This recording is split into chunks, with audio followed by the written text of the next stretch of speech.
TDPL agency के जरिए कराई गई जेपीएससी और दूसरी प्रतियोगी परीक्षाओं को भी रद्द करने का फैसला किया गया है, लेकिन छात्रों का एक गुट अभी भी सीबीआई जांच की मांग कर रहा है।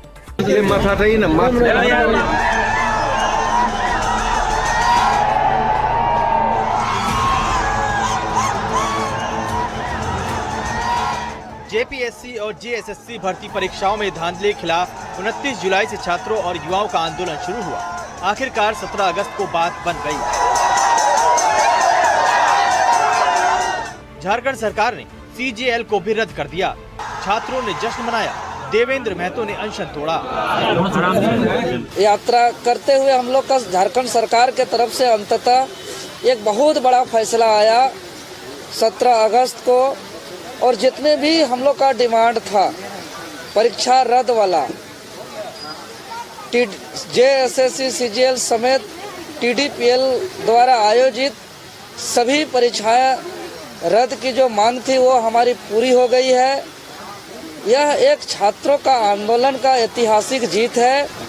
राज्य सरकार ने जेएसएससी सीजीएल परीक्षा और उसके परिणाम को रद्द करने का फैसला लिया है।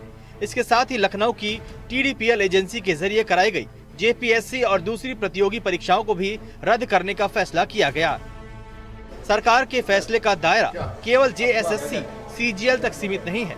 टीडीपीएल के जरिए कराई गई जेपीएससी और दूसरी प्रतियोगी परीक्षाओं को भी इसके दायरे में रखा गया है।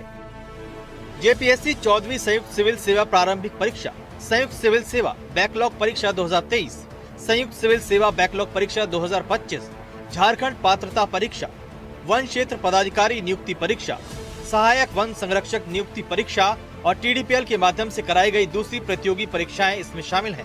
हालांकि कुछ छात्र अभी भी हड़ताल पर बैठे हैं। उनका कहना है कि पूरे मामले की सीबीआई जांच कराई जाए। और जब सरकार जांच करवा ही रही है न्यायिक देखरेख में, जुडिशियल देखरेख में, तो एक सिटिंग जज का पैनल बना ले, 3 जजों का पैनल बना ले और उनके देखरेख में सीबीआई जांच करवा ले। किस बात का डर है? तो जब तक ये सारी इन बिंदुओं पर स्थिति स्पष्ट नहीं होती, हमारा आंदोलन अनवरत जारी रहेगा। जब तक सीबीआई जांच नहीं हो जाती, जब तक पारदर्शिता नहीं आ जाता, जब तक जवाबदेहिता सुनिश्चित नहीं हो जाता, जब तक निष्पक्ष जांच नहीं हो जाती, तब तक हम लोग का जारी रहेगा। इस बीच एक नई समस्या और खड़ी हो गई है।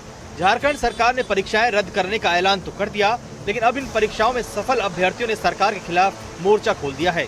परीक्षा पास कर चुके लगभग 2250 चयनित कर्मचारियों ने मंगलवार को सचिवालय के सामने प्रदर्शन किया। ये काफ़ी हम लोग के लिए पेनफुल था और उस समय सच बताओ तो हमारा दिमाग काम नहीं कर रहा था क्या किया जाए क्या, क्योंकि यहाँ बहुत लोग हैं ऐसे इंक्लूडिंग मी कि जो पहले से जॉब में थे और छोड़ के आए हैं। 7 से 8 महीना के लगभग हम लोग जॉब में थे। उसके बाद डायरेक्ट सरकार आती है, बोलती है एग्ज़ाम हम लोग रद्द करते हैं। ऐसा कहीं होता है क्या? नहीं ना।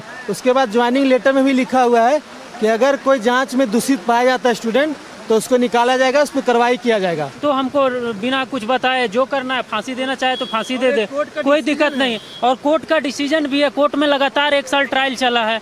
कोर्टों ने सीआईडी 1 साल जांच की है, तो सीआईडी जांच करके खुद ही कोर्ट को पेश की है कि कहीं पे इस तरह का कोई चीज़ नहीं है। तो फिर भी अगर ये बात आ रही है तो आप चाहें तो जिस भी सक्षम स्तर से, जहाँ से सरकार चाहे, आप जाँच करवा सकते हैं। इस बीच खबर ये भी है कि जेपीएससी परीक्षा धांधली मामले में गिरफ्तार अभय तिवारी के भाई अक्षय तिवारी और उनकी पत्नी को पुलिस हिरासत में लेकर पूछताछ शुरू कर दी गई है। जानकारी के मुताबिक गिरिडीह पुलिस की विशेष टीम देवघर स्थित उनके घर पहुंची और उन्हें अपने साथ गिरिडीह ले आई।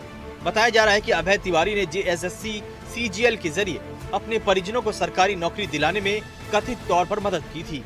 रांची से सोमू आनंद, एनडीटीवी इंडिया।